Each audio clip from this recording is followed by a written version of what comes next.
Hello everyone, it's the Motorcycle Muse here. In this video I'm going to talk about how the regulator rectifier works.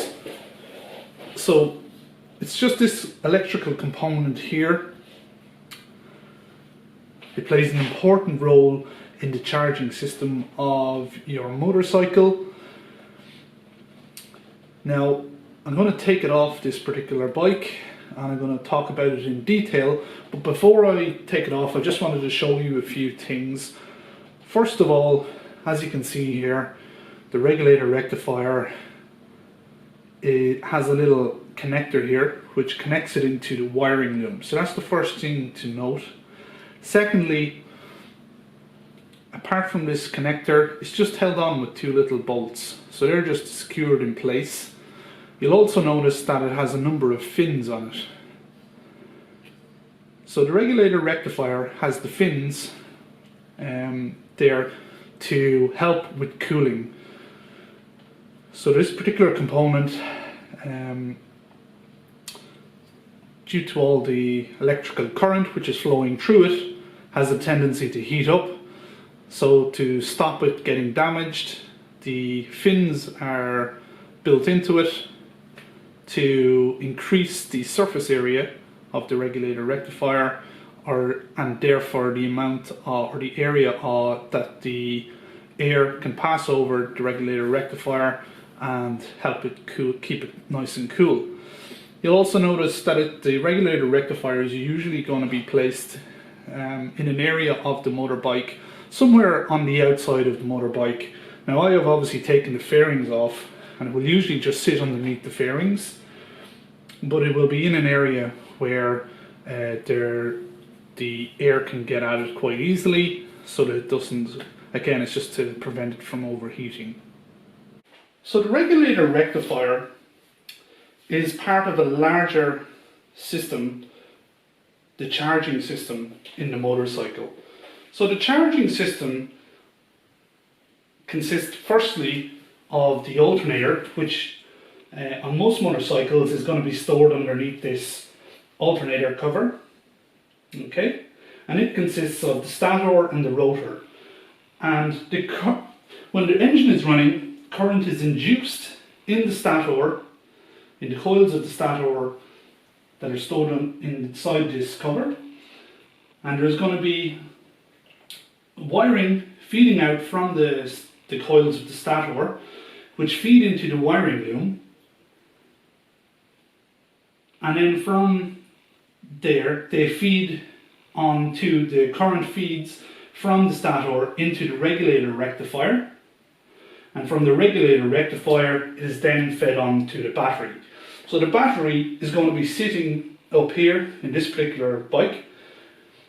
It's sitting underneath the seat, so when I take off the seat I have access to the battery. So as you can see, the charging system is quite spread out, because the regulator rectifier is sitting over here, the battery is sitting here, and the alternator is sitting underneath this cover here in the engine. So they're all connected. Those three components are connected through the wiring loom. Okay, so let's go ahead and remove the regulator rectifier from the motorcycle. So first of all, I just have to disconnect it here. So there's a little clip which I just have to lift up.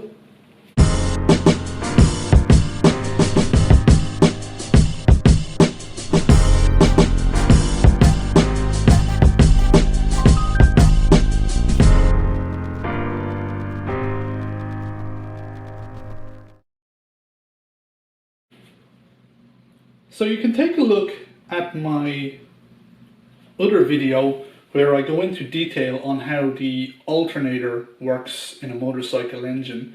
But just to briefly recap here, the rotor on the end of the crankshaft is rotating when the engine is running. And when it's rotating, it induces an alternating current in the coils of the stator, and that current flows out through the wire in the stator cover, and via this connector it's connected into the wiring loom. So that allows the current to flow from the stator, the alternating current to flow from the stator through the wiring loom and onto the battery, where it can recharge the battery. Now, the problem there is that the battery works off direct current, but the current coming from the alternator or from the stator is an alternating current. So this is where the regulator rectifier comes in for its first job. So the first job of the regulator rectifier is to act as a rectifier. So what does that mean? A rectifier is an electrical appliance that converts alternating current to direct current. So that's the first function of the regulator rectifier. It converts that alternating current from the alternator into a direct current, which can be applied across the terminals of the battery to recharge the battery. Now, the next thing we need to note is that when the engine is running, the rotor is turning. Now, as we start speeding up the motorcycle or start revving the engine, the rotor starts running faster as we rev it up. And the faster the rotor turns, the more alternating current it induces in the stator, and the more alternating current that is flowing into the wiring loom and onto the battery. Now, that means that when we start our engine, the alternator might be inducing a voltage across the terminals of the battery of maybe about 13.5 volts. So that's when the engine is running idle, when we're not revving up the engine. Now, the battery itself might be running at maybe 12.5 volts, 12.6 volts, something like that. So when the rotor is turning, it's inducing that voltage across the terminals of the battery of 13.5 volts, for example. Now, as we start speeding up or start revving up the engine, the rotor is turning faster, it's inducing more current. The voltage across the terminals of the battery starts increasing. So as we start revving up the engine, that voltage starts going up and up and up and up. And eventually that voltage is going to go above, or possibly go above, if we rev it high enough, it's going to go above 14, 15, possibly above 16 volts. And then I don't know where it would stop actually. It might go up to 17, 18 volts, maybe up to 20, I'm not 100% sure. But the thing is that the battery does not want a voltage applied across its terminals excessively. So what does that mean? It means that it can accommodate a voltage across its terminals of 13.5 volts, maybe 14.5 volts, maybe 15.5 volts. But if the voltage, generally speaking, if the voltage goes above 16 volts, you could start doing damage to your battery. Particularly if you're applying a very high voltage across the battery terminals for a long period of time. What's going to happen is that your battery is going to start heating up and eventually it's going to get destroyed. So this is where the regulator rectifier comes in to save the day a second time. And in this situation, what it does is it regulates the voltage across the terminals of the battery. So what do I mean by regulating the voltage? Regulating the voltage means that as the voltage goes up between 13.5 and 15.5 volts, the regulator in this regulator rectifier allows the voltage to increase. So if the voltage goes up from 13.5 to 15.5, The regulator in this component here allows that voltage to increase across the battery terminals from 13.5 to 15.5. But once the voltage from the alternator exceeds 16 volts, for example, it'll be different across different regulator rectifiers. But let's say this one is capped, has a regulator capping the voltage at 16 volts. If the voltage from the alternator exceeds 16 volts, so if it goes up to 17 volts, 18 volts, then the regulator in this regulator rectifier dumps the excess current. And it means that the voltage across the battery terminals never exceeds 16 volts or 15.5 volts, whatever it is. And that's thanks to the regulator rectifier. So that's what we mean by regulating the voltage. It allows the voltage to go from 13.5 to 15.5 depending on how you're revving the engine. But if the voltage from the alternator or the current from the alternator is in excess, creating an excessive voltage above 16.5 volts, the regulator is dumping the excess current, and it keeps the voltage at no more than 16 volts as you keep revving up the engine through its range of RPM. So there are the two main functions or roles of the regulator rectifier. Now, it actually has a third role which is not frequently mentioned, and that third role is to act as a giant diode. So what is a diode? A diode is a component that allows current to flow in one direction, but it doesn't allow the current to flow in the other direction. So why would we need the regulator rectifier to act as a diode? Well, the reason it has to act as a large diode, and by that I mean that it allows current to flow to the battery, but it should not allow current to flow from the battery backwards through the diode or through the regulator rectifier. And the reason for that is because the regulator rectifier is actually one of the terminals, which you'll see later on in the video, is actually connected to the frame of the bike. So that means that it's connected to the earth. So what do I mean by it's connected to the earth? It means that it's connected to the negative terminal of the battery. So the negative terminal of the battery is actually connected to the frame of the motorcycle. So there's just, on most motorcycles, the negative terminal of the battery will just be connected directly to the frame of the motorcycle. Okay, so that means it's earthed to the frame of the motorcycle. Now, one of the pins here, and it's actually this pin here on the bottom left, one of the outputs, one of those pins is actually connected to the frame, directly to the frame of the motorcycle. So it's earthed as well.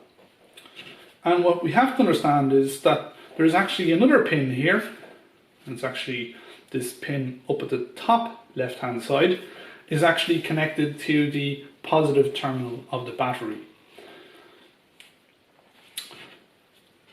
So that means that we have a circuit.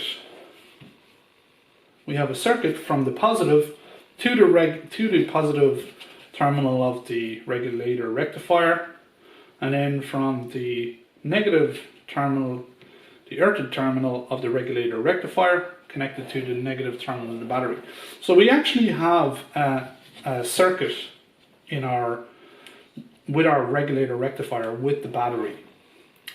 And is this little pin here is connected to is earthed, or the reason the regulator rectifier is earthed to the frame of the motorcycle, again, is to allow that excess current that's generated by the alternator to be dumped, because we don't want that excess voltage across the terminals of the battery. So that means that current can actually flow from the positive terminal of the battery to the regulator rectifier, and then or through the regulator rectifier and on to the positive term or to the negative terminal of the battery. So that would not be good, because the regulator rectifier is connected all the time to the battery. Even when the motorcycle is off, that connection is still there. So that would mean that current would drain continuously when the battery or when the motorcycle is turned off. Current would flow from the positive terminal of the battery to the negative terminal through the regulator rectifier. And essentially your battery would drain very quickly as a result. So for that reason, it cannot be allowed to do that, and for that reason it actually acts as a diode. So it allows current to flow from the alternator through the regulator rectifier to the battery, but it does not allow current to flow backwards from the battery in that circuit back to the negative. And it does not allow the battery to be drained. So that's why the regulator rectifier is really a regulator rectifier and a diode. So those three things are important, because for the regulator rectifier to function properly, we need to know that it's doing its three jobs that I've just mentioned. So let's take a look at the connections coming in and out of the regulator rectifier.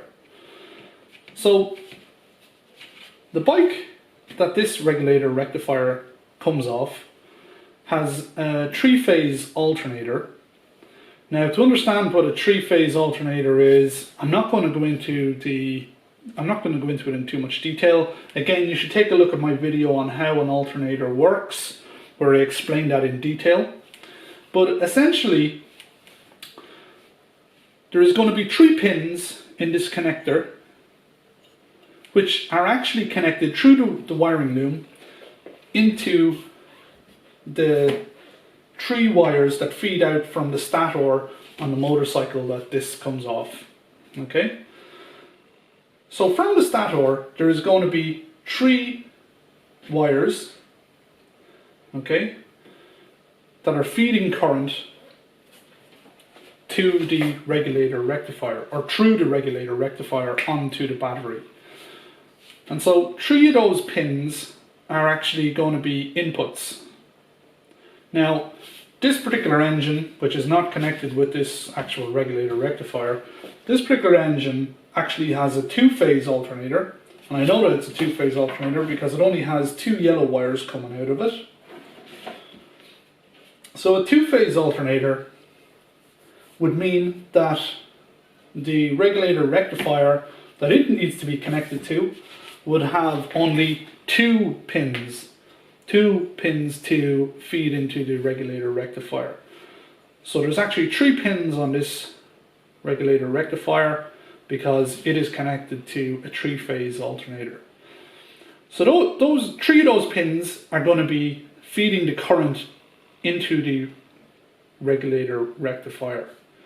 Now, one of these pins, as I've mentioned before, is earthed to the frame of the motorcycle, and through that I mean it's basically connected to the negative terminal of the battery. So it's going to be earthed, one of the pins is going to be earthed to dump that current, that excess current, to make sure that our voltage does not go above 16 volts.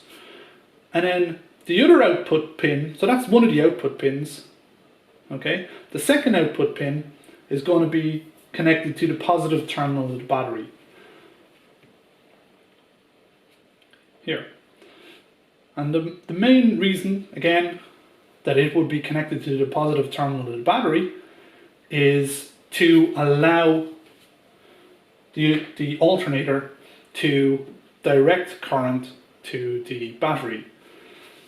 So the way we can read about it, the way we can think about this is that the current feeds into the regulator rectifier through 3 of the pins, okay?